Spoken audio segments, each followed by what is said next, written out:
Welcome, everybody. We'll get started in just about 1 minute.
Welcome, everyone, to our second staying in conversation about race.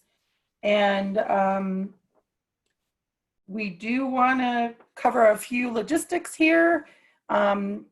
We will have everyone on a no video, no sound automatically. That's to save bandwidth for the presentation. We ask that you go to your bottom taskbar and open up your chat function. We will be posting resources here as we move through the presentation. Also, from time to time, we'll be asking you to chat with us about a topic, and that will allow you to see the responses from your colleagues on the call. I do want to say that we are recording today's session, and we will be sending you a recording of the session as well as links to all the resources mentioned today in a follow-up email. So you don't need to worry about catching everything. As Donna and I mentioned resources, one of our co-hosts, Carrie McLean, will be posting them in the chat so that you can see them immediately. We do know that for some folks, the links that are posted in chat will not work. We don't know why. It seems to depend on how everyone is set up individually, but don't worry about it. You will get those links eventually in the email. If you have any questions about any technical aspects of the presentation or questions in general, please address them to Elizabeth Hill. She's on our call today. And she will be able to answer them while Donna and I continue with the presentation. Okay, let's get to it. Welcome, everyone. Glad to have you back. This is Donna Mejia. I'm an associate professor in the theater and dance department, and having a little trouble with the windows, but hopefully you're seeing what I hope you're seeing. Our first slide. Our topic today is meeting the moment with awareness. It's part 2 of a 6-part series on staying in conversation about race. The big thing I really hope you take away today is some tools to be able to learn how to hit the pause button and how to, at the moment of encounter, find a way to move forward with something that may be unfamiliar rather than feeling triggered or paralyzed. And so let's dive in. First, would like to acknowledge that we are operating within the traditional territories of the Arapaho, Cheyenne, and Ute nations. There are 48 contemporary tribal nations that are historically tied to the lands that make up the state of Colorado. And I myself wish to offer tribute to my own lineage of the Choctaw and Coushatta nations. Mitakuye Oyasin. Thank you for joining us on these lands. This is a pledge that is included in all of my courses on the syllabus, and it's something that Kirsi and I felt strongly we'd like to include for you. So it's our pledge to you for this presentation. We will be encouraging and humorous in our offerings. We will explain thoughtfully and clearly. We will offer a citation for what we've learned and concede openly what we have not yet learned. We will ensure a welcoming, judgment-free, and inviting environment where counterpoint ideas can be exchanged diplomatically. Our discussion will welcome new ideas and perspectives, and we will remain receptive to those concepts changing and transforming based on your feedback. Please let us know if you perceive glaring holes in our research. This is a conversation and not a one-way. We intend to give you tools to increase your conversancy, expand your boundaries, and nurture independence. We have no interest whatsoever in telling you what to think. Rather, both Kirsi and I are passionate about helping you to ask better questions so the world can reveal its many self-evident truths to you without interference from socially indoctrinated filters. And we all have those filters. We're just trying to build our awareness of them. We pledge to respect our differences in and out of this particular classroom online. Your dignity and comfort are important to us, and in return, we ask for your courage, diplomacy, open thinking, and active involvement. We hold ourselves accountable to the same caliber and standards we are requesting of you. So to start, we have already expanded the time that we will spend with you. I apologize about my voice. My asthma is acting up today. We had a request in our last webinar to have the time be longer. And so we do plan on spending 40 to 45 minutes today with you, covering material, interacting with you, and then we reserve about 10 to 15 minutes afterwards for a Q&A. Thank you. Diving right in. We wanted to share this quote with you. I know many of you on the call may not be part of the faculty, maybe you are staffers, maybe you are students, maybe you are graduate students, but we wanted to share this quote because it gives inspiration for meeting the moment with awareness. As a teacher, I possess tremendous power to make a child's life miserable or joyous. I can be a tool of torture or an instrument of inspiration. I can humiliate or humor, hurt or heal. In all cases, it is my response that decides whether a situation will be escalated or de-escalated, or a child humanized or dehumanized. Chaim Junot is a wonderful pedagogical professor in the educational industry. And if you can substitute your own profession in for this quote, so if you are not a teacher, as a staffer, as a mentor, as a helper on campus, you each have power, much more power than you realize, to meet a moment and either escalate or de-escalate that moment towards healing. So our tools today assume that you, in no matter what position you hold on campus, have power to make a difference. I'm handed to Kirsi. So our suggestions are best approached with openness to nonlinear and unformulaic thinking. Toggle between meaningful and points as needed. So basically what we're trying to say here is that there is no cookie cutter way to approach this. You will find your way through the different elements of dealing with race and racism as we discuss them in the 6-part series. And you will find yourself jumping back and forth between different elements of what is needed. That is perfectly okay. There is no one set path that everyone follows as they work with this material. So to start, we are going to launch a little poll for you. Hopefully this will be enjoyable. And Liz, okay, here we go. So this poll is, have you ever wavered between moments of wanting to take action and feeling paralyzed? So I'm going to launch the poll right now. You should see it popping up on your screen.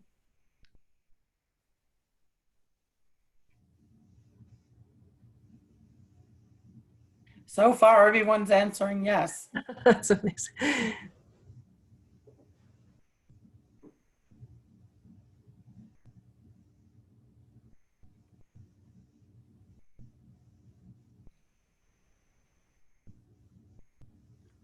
Okay, we have about 88% have voted. So I'm going to end the polling, and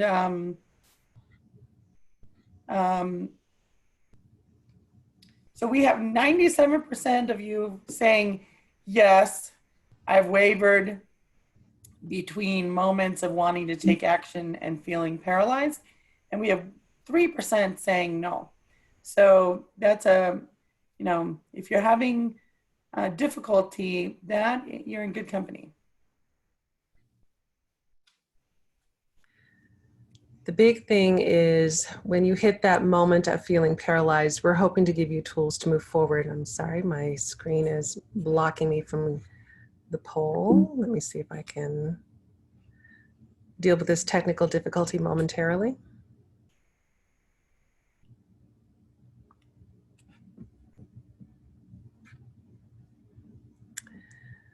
My apologies, friends. Trying to recover a cursor so I can get rid of the poll.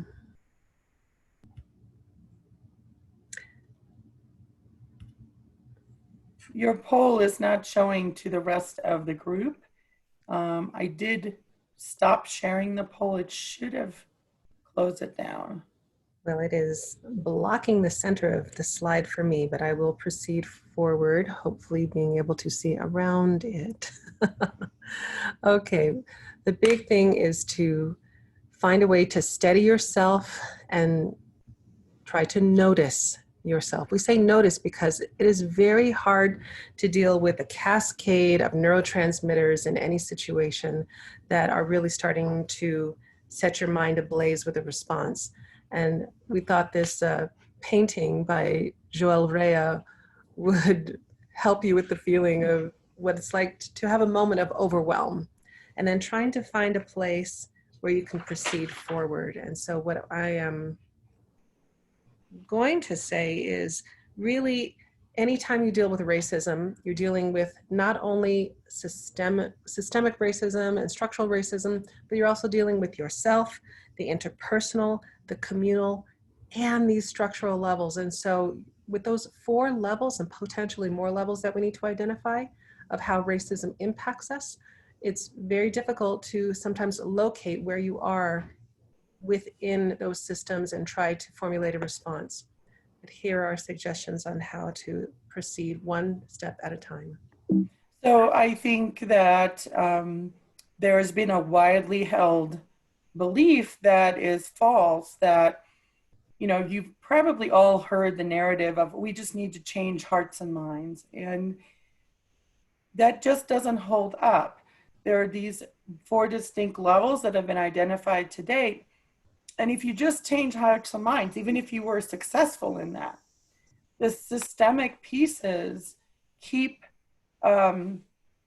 structures in place that still reinforce racist ideas. And so we don't want to forget that we have to address, the communal and the systemic pieces.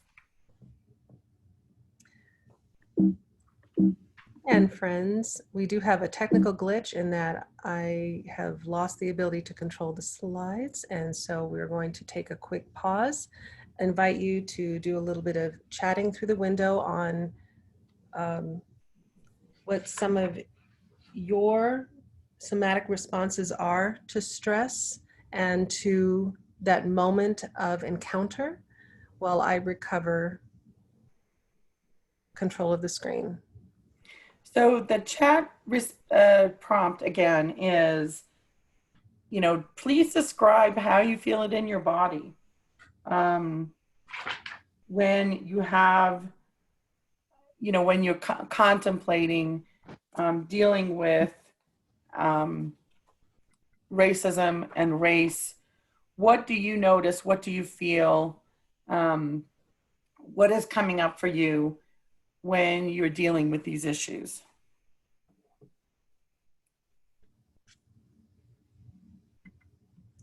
Just put it in the chat box.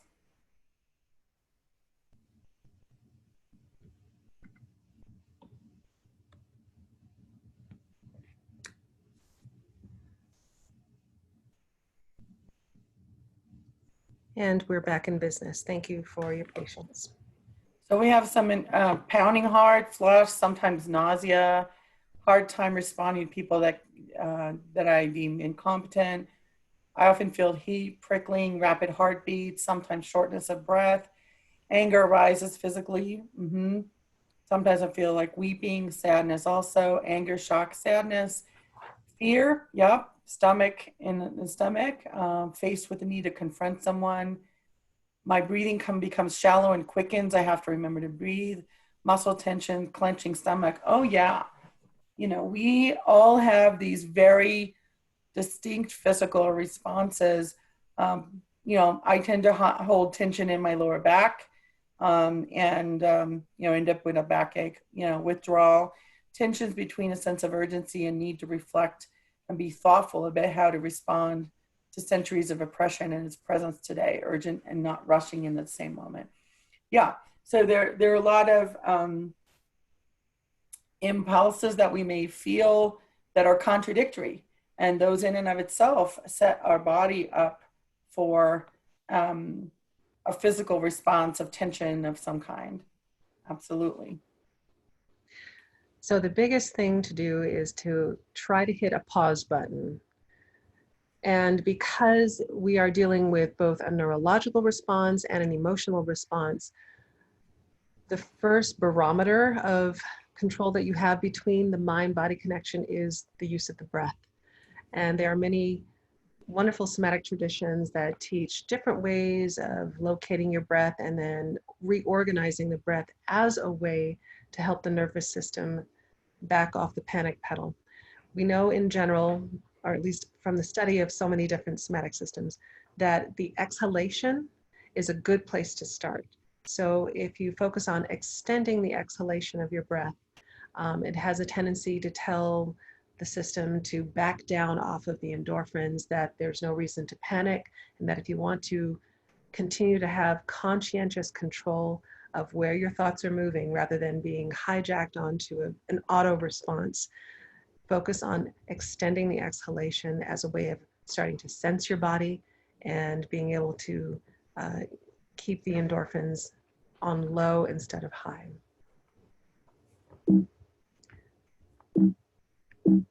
And for whatever reason, I keep losing the ability to advance the slides.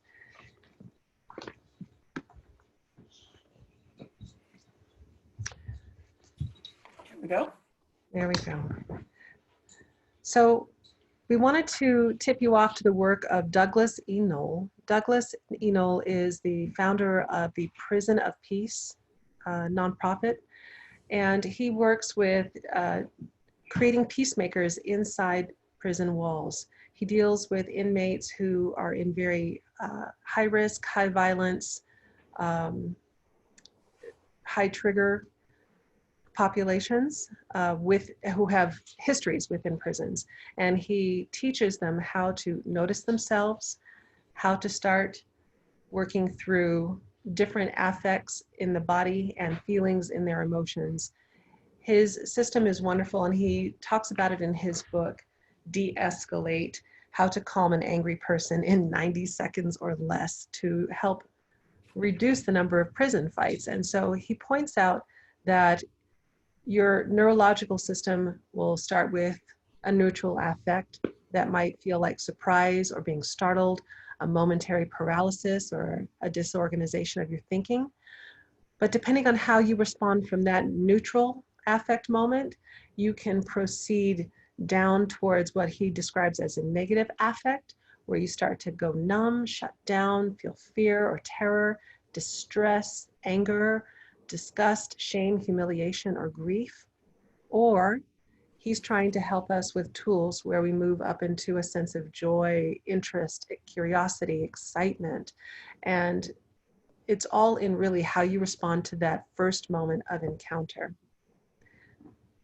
Kirsi, I'd like to invite you to share any thoughts you have. Yes, this is this is a system that's new to me, even though I've had a long career working with folks. One of the touchstones for me is cognitive behavioral therapy and Dr. Aaron Beck's work in that regard. And one of the things that he helps us do in these moments is to use the mind and to ask yourself, if you challenge your fears, basically. So when you go into these negative affects, if you are afraid of shame and humiliation, which is actually a very common one, to use your mind to question yourself. Okay, what's the worst that can happen if I'm humiliated here? What's the worst that could happen if I feel shame? And that can really help you release that. It helps you let go of the overwhelming feeling that comes with shame and humiliation and look at sort of what's the worst case scenario, and then decide, well, if I can deal with that, then I'll proceed. You do want to use judgment. There are situations where you don't want to proceed. Donna will touch on that later. But one of the things that we want to pay attention to, and Donna, I'm now gone to the next slide, which you had up in a minute ago, is our tendency to prejudge and to conclude. We all do this. I'm actually going to be doing a webinar next week on Daniel Kahneman's work where he describes how we do this. But just to touch on it briefly, what he found in his work is that we like to think we're logical. We like to think that we are strategic. We like to think that, we're careful decision makers. And what he found is that we really are not. And that we have lots of elements that affect our opinions, our judgments, and our ability to see a situation clearly. And these elements can be completely unrelated to the topic at hand. And once we've made a judgment about how we see a person, a topic, a technology, whatever it is, we're very wedded to that, and we are very slow to let it go. It's difficult for us to change our minds. So it is important to keep in mind that if, for example, someone comes to us with, hey, you just did something racist, which we are all likely to do, to keep ourselves from going into our preconceived notion of ourselves, which is, hey, I'm not racist. I couldn't possibly have done something racist. And so really take in the information that's being offered. So how do we shift from our automatic knee-jerk response to taking in information that's offered to us? So one technique comes out of Crucial Conversations. The training is offered on our campus through Human Resources. And that is asking yourself a critical question. When you feel those body responses that you all described, stopping and asking yourself, what is it that I really want? What do I really want? It's a very simple question. What do I really want? So when someone's confronting you, it allows you to do things like, for example, do I want to improve in this area? If that's your answer, then you're able to respond to a criticism with much more open-mindedness than you would have otherwise. If you are bringing criticism to another person and their response is very defensive and it's very difficult for you to know what to do, the same question can help center you on what is your ultimate goal here. There's another technique that comes from William Ury. He's a negotiator, a diplomat. He's one of the founders of the Harvard Negotiation Project. And he wrote a book fairly recently called Getting to Yes with Yourself. And he talks about preparing for difficult negotiations. And one of the techniques he uses when a negotiation is getting really heated. And he would say every interaction in life is a negotiation, right? So when you are dealing with racism, I think this can be a very useful thing. He calls it going to the balcony. He literally imagines himself distance from the people he is working with, sitting high up in a balcony and looking down on the situation. And that imaginative exercise allows him to pivot to a place where he gets reconnected to the big picture issues and what's really important. And this technique can allow you to get yourself out of a reactive place, out of this place where the bodily sensations are sort of ruling your response, to distance yourself and to remind yourself, what is it that you want to accomplish? What steps do you want to take? What is your ultimate goal? And then that actually will help calm your physical response once you land on what that is for you. Okay, I think that's all I want to say about that, Donna, if you want to move along to our next chat. So, oh, well, I can say this as well. So in your chat box, we'd like you to tell us what's your usual, what's your knee-jerk, what's your customary response when you encounter defensiveness? You know, so this is a broader question. Yeah, I guess someone already saying doubling down. Yeah, exactly. This is a broader question than how do you respond to defensiveness regarding racism? Because sometimes that topic is so loaded for folks that it's hard to access our response. So if you think about it generally, providing more information, yeah.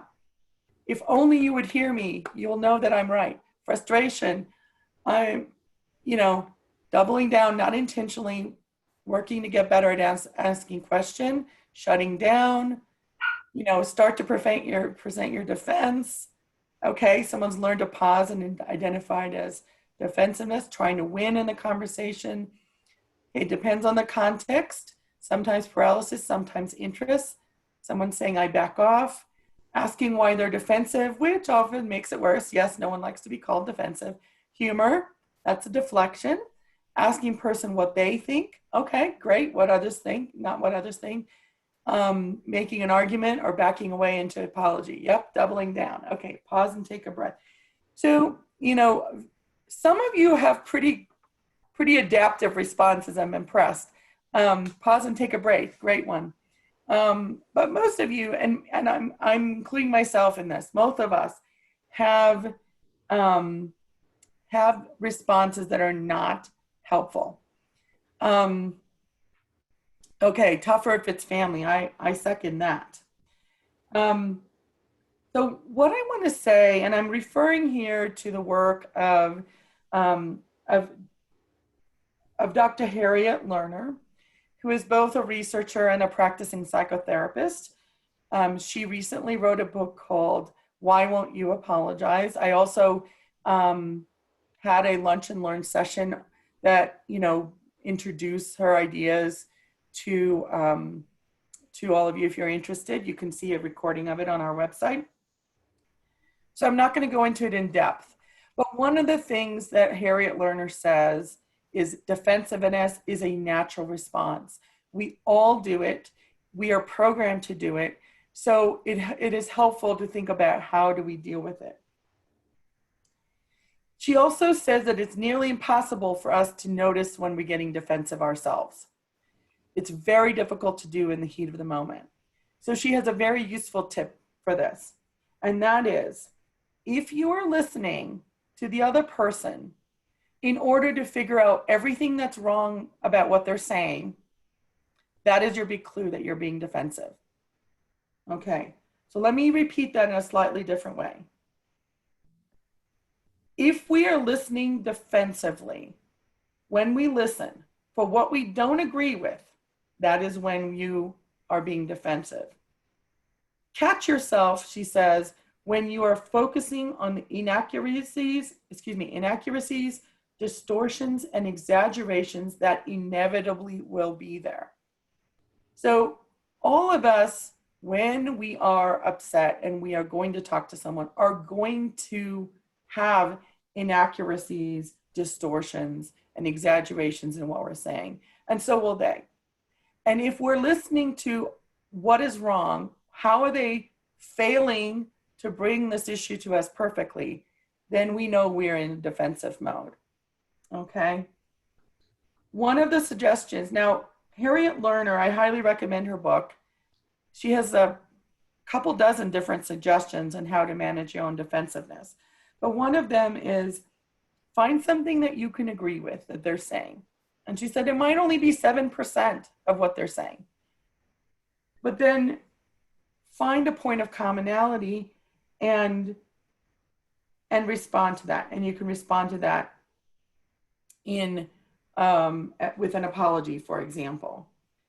But I think this tip about listening, noticing how you're listening, is absolutely critical to help ourselves recognize our own defensiveness. So why is this important?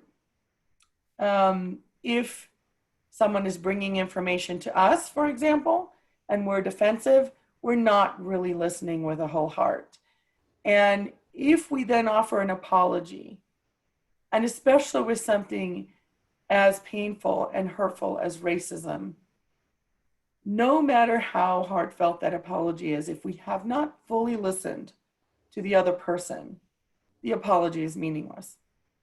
Okay.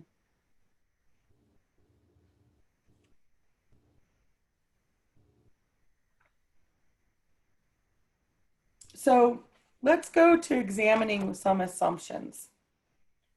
There are all kinds of assumptions we can make. And Daniel Kahneman details, I believe it's 38 different thinking fallacies that we engage in as human beings. And again, I will be presenting on that next week. But let me give you an example from my life. It's a cultural chauvinism, if you will. I grew up in Finland, and one of the most closely held cultural values in Finland is honesty. In fact, honesty trumps everything, and that, I believed, was the one and only right way to be in the world. And then I encountered culture in Japan, living in Japan for a while, and I had an experience where I was asking for something, and I was considered an honored guest of the country. It was absolutely impossible to provide me what I was asking. I was asking for someone to tutor me in Japanese. In this small town, there was no one available, but they would not tell me that.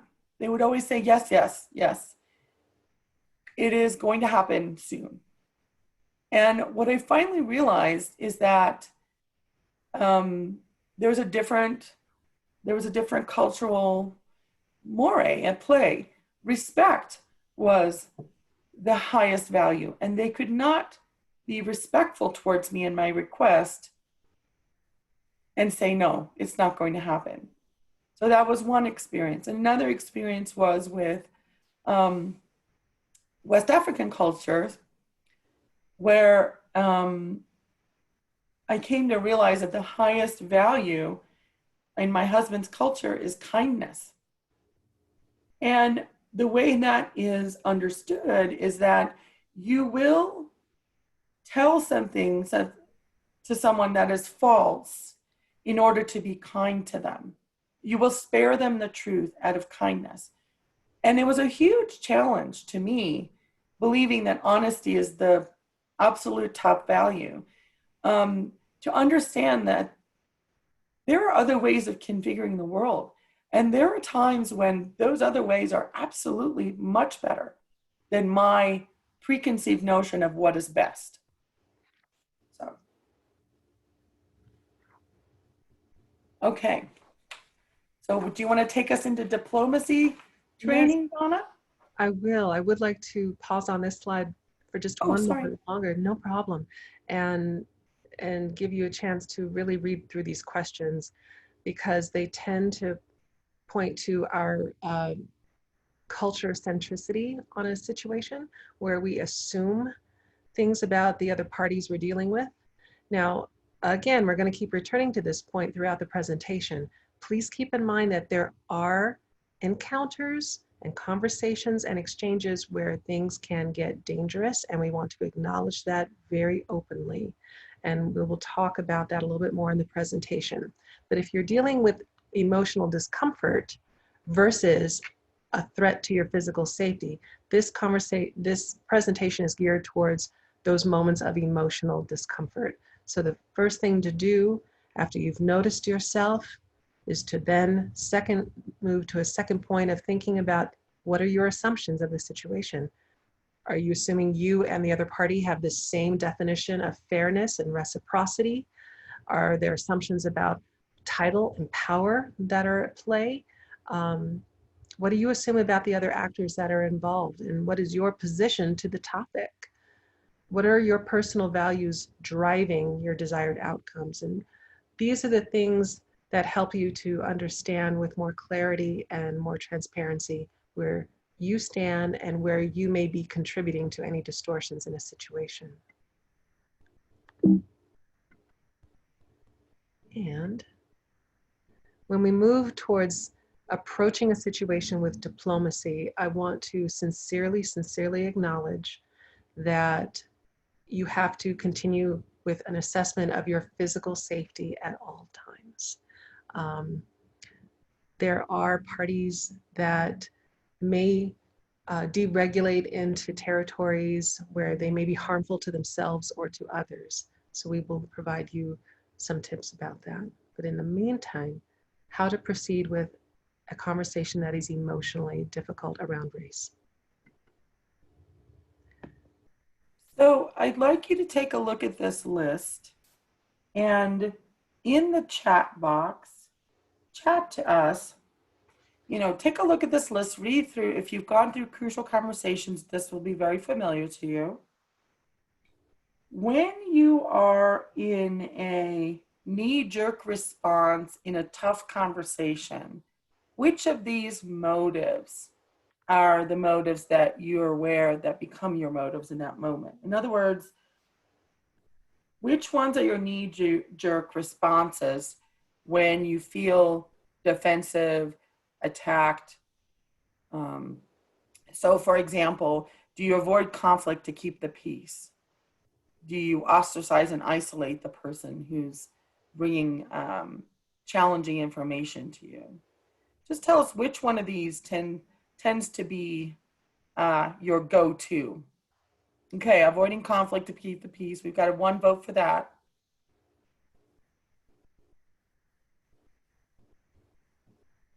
Find truth, solve problems. Good for you.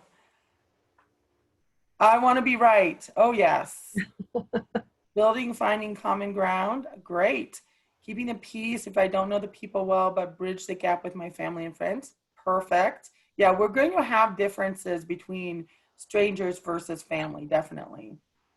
Yeah, going to defending myself, healthy place is maintaining relationship, avoiding conflict, tending to resentment, intense feelings of defending yourself. Sometimes defend or avoid conflict, also learn, solve problems, strengthen relationships. Yes, so we're gonna have a mix of things. And I would say the higher the stakes, the higher the risks, and the more upset we are, the less likely we are to hold on to these motives that seek understanding. Defend myself with a sense of outrage when less skillful. Oh yeah. Okay, great, thank you. Thank you for sharing that with us. We're going back again to a technique I already shared with you. When you want to move yourself from unhealthy motives to motives that seek understanding, the diagnostic question that Crucial Conversations gives you is, what do I really want? So in the moment, being able to take a deep breath and just focus on what do I really want can be very, very helpful. Now, there is another question that can take you to a deeper level. And I find that sometimes when I'm working with folks, let's say there's a dispute about who gets the bigger office. and I ask the parties, what do you really want? Sometimes what I get is I want what I want, what I want, right? I want the bigger office. So that's not a very productive position to be in. So there's an additional question that William Ury uses when he is working with people. And he's working with people with really big stakes. He was in the former Yugoslavia, and he's been in other trouble spots around the world negotiating peace. He will ask the question, what is your heart's desire? So you can ask yourself, what is my heart's desire? I won't go down the rabbit hole of why that's a psychologically helpful setup, but it helps you to let go of the immediate situation and broaden your horizon to, in the big scheme of your life, in, the way in which you are showing up in the world. What is your heart's desire? That simple question, which sounds so corny, can really help you go to a deeper level to get in touch with your values, your priorities, and it can help transition you to these much more healthy motives that seek understanding. Okay. Part of moving into a response also has to do with getting beyond bystander paralysis. This is one of the possibilities that we may lean towards if we're trying to figure out how to proceed from meeting a very tense moment. Now, I would like to say that, again, much of this presentation is geared towards the demographics of our community, in that we are a predominantly white campus or predominantly European American community. And we are assuming that we would like to provide tools to many of us in learning about systemic racism and taking it on personally, not waiting for someone else to take care of it for you. What we are not addressing yet in this conversation is if you are someone who is in an underrepresented or underserved population that is being aggressed upon. And so I would like to acknowledge that at this moment and say that the tips of moving beyond bystander paralysis are directed mostly towards people who witness an exchange that they do not feel they can comfortably co-sign. If you are being aggressed upon, you can also request that bystanders assist you. There's nothing wrong with that. So this is from an organization that deals with street aggression against women in the city of Vancouver, and trying to get rid of the tendency for people in public to turn a blind eye or to scurry away when they see something unfolding. So going quickly through these points, most bystanders passively accept bullying by watching and doing nothing. Often without realizing it, the bystanders are also contributing to the problem because passive bystanders provide an audience, and that's what a bully craves. They love the performance of strength. And so if you could find a way to stay present, it can be very helpful. You can, if you don't know what to say, stand beside the victim, offer to speak to them while the attack is going on so that you offer a diffusion of tension and energy. You can try direct intervention that communicates clearly that the harassment is not acceptable. If you do not feel physically safe doing something like that, you can try calling some of the designated authorities in your area.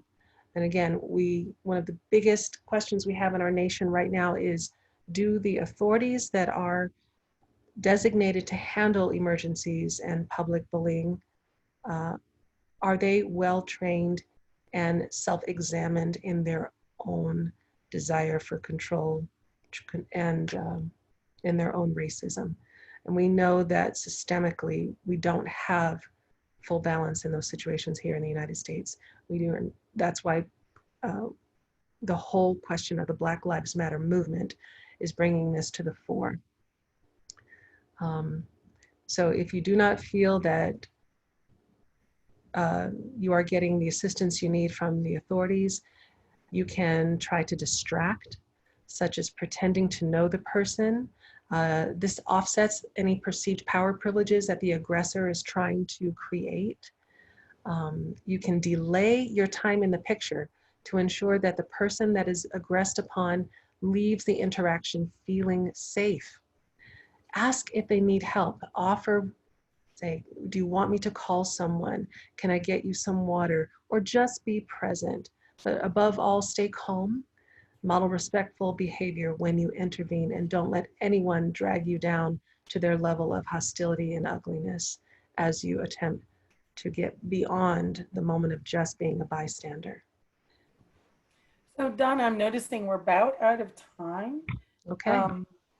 I know that, this is number 2 in a series of 6. We can certainly move some of our topic areas to the next time, but I just wanted to let you know. Thank you. I will move along nice and fast. In truth, we want to acknowledge that you may not have resolution possible at that very moment. And so continue to observe for details. Do your best to do no harm. If you can offer words or behaviors or actions, try to plant a seed that may bear fruit in the future. Above all, set a boundary for safety, and don't be afraid to ask for help. Our emphasis for you is, we typically think of as an open heart as having also thin skin, but we would like to propose open heart, thick skin. The ability to stay in the witness mode, the ability to encounter the unfamiliar and know that you have a toolkit that is perhaps in its beginning stages or perhaps in its well-developed stages, but that being able to know that you have what it takes to survive that moment of discomfort is what will get you to the next moment of problem solving, whatever you're encountering. So I have to say that is really hard. I find that when I open my heart, I'm thin-skinned. So it is a growth area for me, at least. The way I cut my teeth on it doing presentations internationally and talking to people that had very different opinions from my own, I realized that whatever would cause someone to aggress upon me or to insult me, whatever was torturing them was nothing compared to just the little momentary discomfort that I was feeling in that interaction, that they were living inside a head that was filled with all kinds of confusions and aggressions and anger.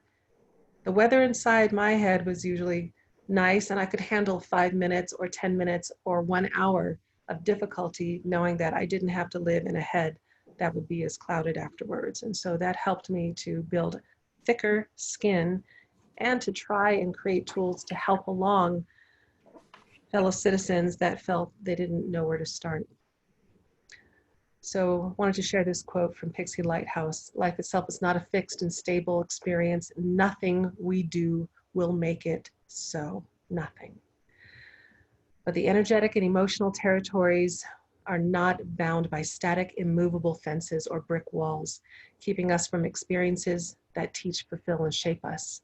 New information, perspectives, and people help us to soften or firm those lines in the sand as needed. And hopefully this moment and this movement opens you rather than closes you down. Because in truth, we, as people working in an educational community, we have to be willing to expect of ourselves the same agility, investment, and magnitude of transformation that we expect of and observe in our students. We have to model it ourselves. Mm-hmm. So that concludes the content that we wanted to share with you. We did want to say that our next topic is listening meaningfully and wholeheartedly, and that will go into specific tools. And part of the things that we will be discussing, deep listening, resources for listening well, furthering your diplomacy tools, and sharing resources. And with that, we wanted to make sure we reserve enough time for extensive Q&A. And so Bring it. What you got? What would you All like? right, Donna, this is Liz. You do have one for both of you. I'll go ahead and read it. It's also in the chat if you want to read along. What if it is not something as overt as bullying or physical violence? Whoops, my chat just disappeared. Hang on one second. What if it's closer to a microaggression? For example, a meeting where a white male in authority asks a Black female subordinate if she attended an elite school as an athlete. How do you counteract this kind of racism in the moment? Mm-hmm. Is that a question? I'm wondering if the person has a question, you can say, if you are you the recipient of that, or are you the bystander? Bystander, okay.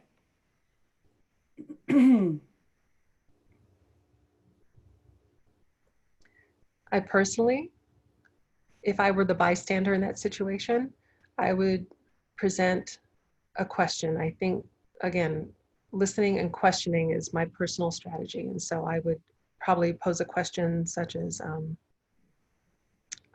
I'm wondering why that information is of interest to you. Mm-hmm. And what is and do you feel that there are particular schools that have advantages in that subject matter? Like you draw out their biases.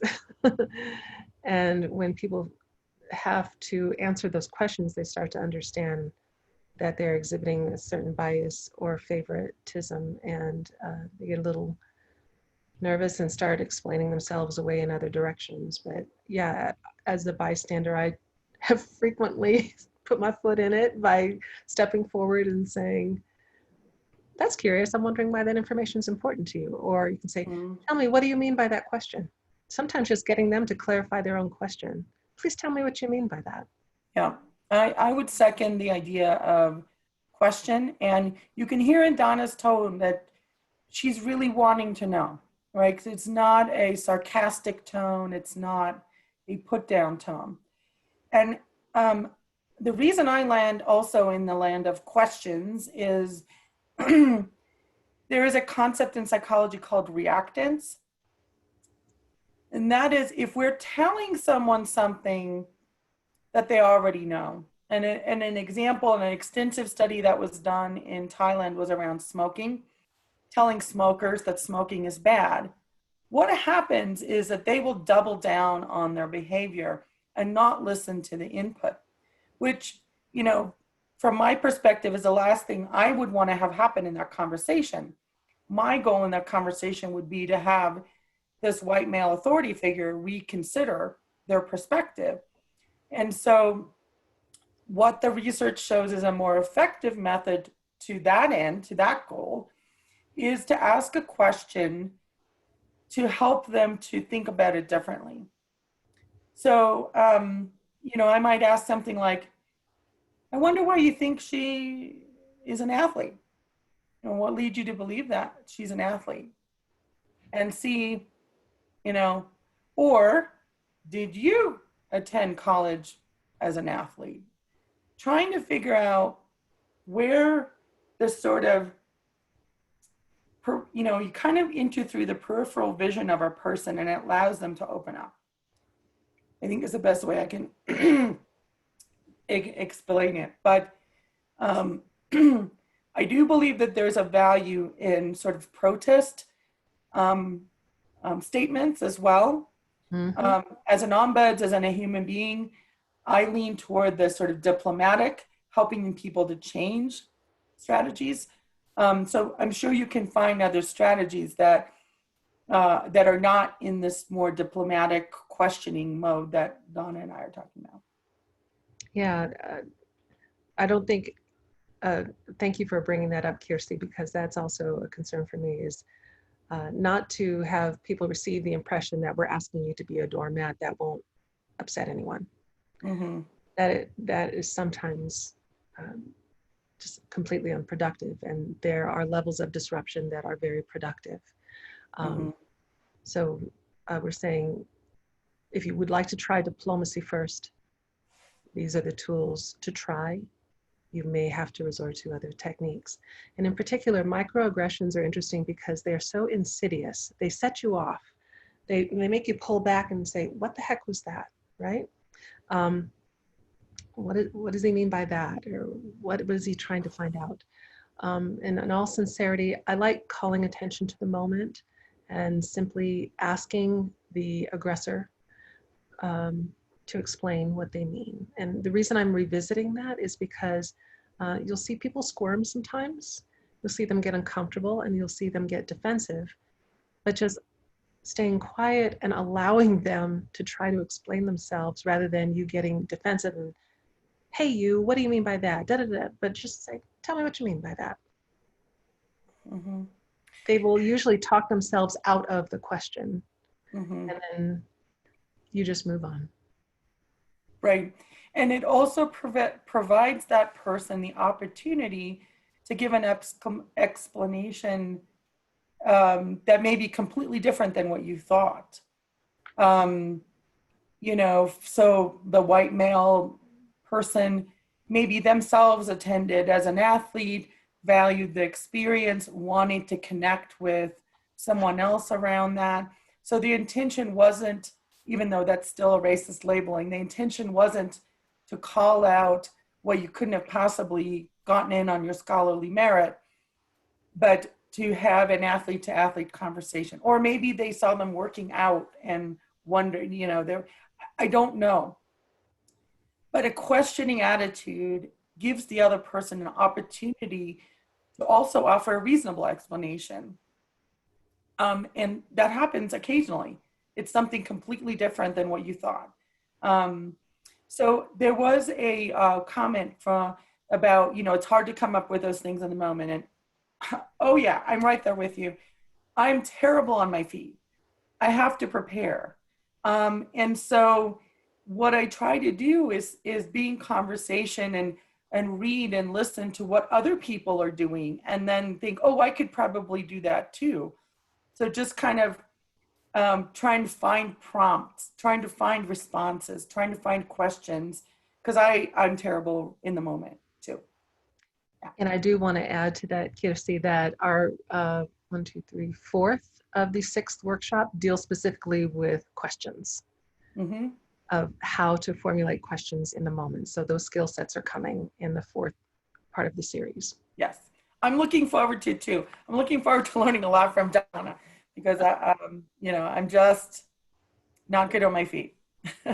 I've always felt like so many of my situations are so high stakes because I'm usually in front of an audience as a performer, doing a Q&A after a performance or something like that. And you realize that anything that you're about to say is going to get broadcast on the internet, is going to get talked about in different chat boards. And I always wanted to try and keep an authentic self. I wanted to be able to be real with people, be straightforward, but not let those moments fly by as unteachable moments. I don't give up on people. I want to stay present and I want to find a way to question. So I put a lot of energy into that. I look forward to sharing it with you. What else you got? Bring it. Liz, do you see? Yeah. So some people. Someone just popped up in the Q&A. If you want to read that one, go ahead. Which one? I don't know if I see it. It's in the Q&A. Here, I can read it. Sometimes I'm not sure how I should appropriately intercede as a bystander. As a white person, I recognize that there's a history of white people acting as white saviors and speaking inappropriately on behalf of people of color.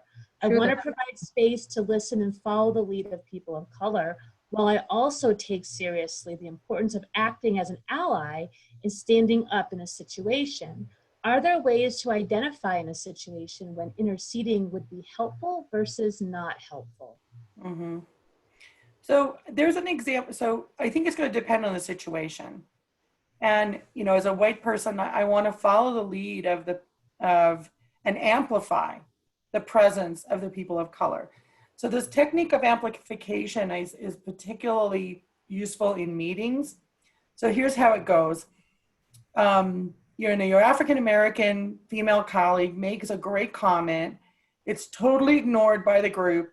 conversation continues and like never comes up again. So there are a couple of different ways you can amplify. One is you can interrupt when the conversation's glossing over it, going to another topic and say, hey, this thing, that Tanya said is really amazing. Can we go back to that? I really like this idea. Or you can second the idea. Like, I love this idea. Or if the conversation's kind of, moved on fast, when there's a pause, you can say, I want to go back to this thing that Tanya said. I think it's really helpful in the situation. So it's an amplifying of the presence and the comments and the contribution of the person that just got ignored, which is a type of microaggression. And if it's a public situation that you're witnessing, sometimes I will stand close to the person that's receiving the aggression, and I'll just say, I want to let you know I'm here for you. And just say, I just want you to know I'm here.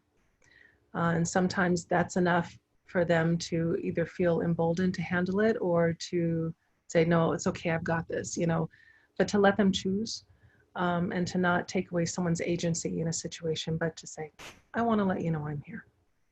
Mm-hmm. I like that, Donna. Thank you. I'll put that in my noggin to use one of these days. Yeah, you may not have to actually strategize the situation. Just letting someone know you're present is very fortifying. As someone who has been in those situations, it's been amazing to have someone come and stand next to me and say, you're not alone. Any other questions? I know we're at time.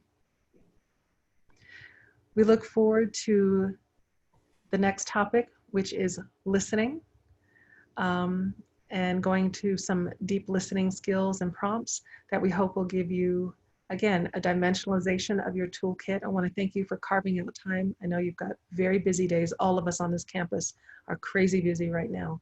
And thank you for making sure you join this conversation and keep it flowing. We look forward to seeing you next week with the next topic. Thank you all. It's been great to have you here. I appreciate your comments. Kirsi, there is one more comment or question. Do you want to stay on and answer it? Or do you, okay. Saying, I'm letting you know I'm here, is it possible that they interpret that as you not willing to take a stand? You can ask. The biggest thing about any intervention is asking. Say, I want to let you know I'm here. Can I help you? Mm-hmm. Would you like someone to join you? And sometimes just that display of solidarity can offset the aggressor. When they start to realize that the temperature of the room is not tilting in their favor, that people are saying, no, we won't stand for this. And it can embolden others to be just as courageous. And so ask. That's the big thing about any bystander action. Ask. If someone is able to communicate to you, they will let you know where they're at. If they are not able to communicate with you because they are in physical danger, please do what you can to save a life and intervene. And as someone who is not good at thinking about things in the moment, what I do, and I'd encourage you to do if you also suffer from the same thing, is just look at all the trainings out there. There is a whole wealth of trainings around being a bystander. They are primarily coming out of sexual harassment, sexual assault trainings that are being held across the country in various universities. For example, the Green Dot training. But you can adapt those strategies. I mean, the strategies, you don't have to invent them whole hog. You should be able to find things that can prompt your thinking. I believe that OIC also does a bystander tracing. Teresa Rowe, I believe she does those. And, if you wanted to have OIC come and do a training for your department, I think they'd be happy to. Okay. So Liz, you're saying there's another Q&A? There's one more in the Q&A. Do you want to just respond to it in writing, or do you want me to read it to you and answer it? Oh, I just saw it, Liz. Thank you very, very much. You're welcome. I think We should read it out loud so it's captured in the video. So Donna, if you want to read that first. Got it. I'm a non-Black POC. Will you be doing any topics related to helping me figure out the best ways to engage my non-Black friends in anti-racism? Yes, and what I would love to also do is recommend a recorded webinar that the Women and Gender Studies Department did about a week ago about dealing with racism in communities of color against dark skin, Black peoples, African descended peoples. And so they did a tremendous job with their program. I just want to give lots of shout outs to the Women and Gender Studies program for an outstanding program that they did. So I would first beg of you to go check out what they did on their website, and they did record it, and I think it will be shared publicly. But I do want to say each community is dealing with many communities are dealing with such an extensive legacy of colonialism. And the legacy of colonialism is insidious and toxic in ways that many people are not even aware of at times. Whether it comes to colorism within the Black community, to trying to whiten up future generations and marry children off to, so that they will have upward social mobility. These are insidious ways that colonialism affects future generations and creates transgenerational trauma. And so the first important thing to do is to really understand the history of that community so that you can start to strategize ways of being effective in the way that you challenge it with your friends, and to say, where does that come from? Where does that value come from for us? Why do we do it that way? I wonder where that came from. And just start a conversation by asking the question of, why do we do it the way that we do it? What do we believe about people? What are our assumptions about people that we are proceeding with that value? That's a short answer, and I apologize that we're running out of time, but I hope that is at least a good start. I would just say thank you for all of those of you who have hung in there. Come back for more conversation on next week. Same place, just sign up for it, and we'd be happy to continue the dialogue. We're really hoping that you feel comfortable asking us questions and responding to each other. I think that we, this is the start of something that is hopefully going to benefit lots of folks on campus. Thank you, Carrie. Thank you, Liz. You are very appreciated for the support that you give this program. And to all of you, please stay strong and take good care of each other. We'll see you next week. All right. Take care.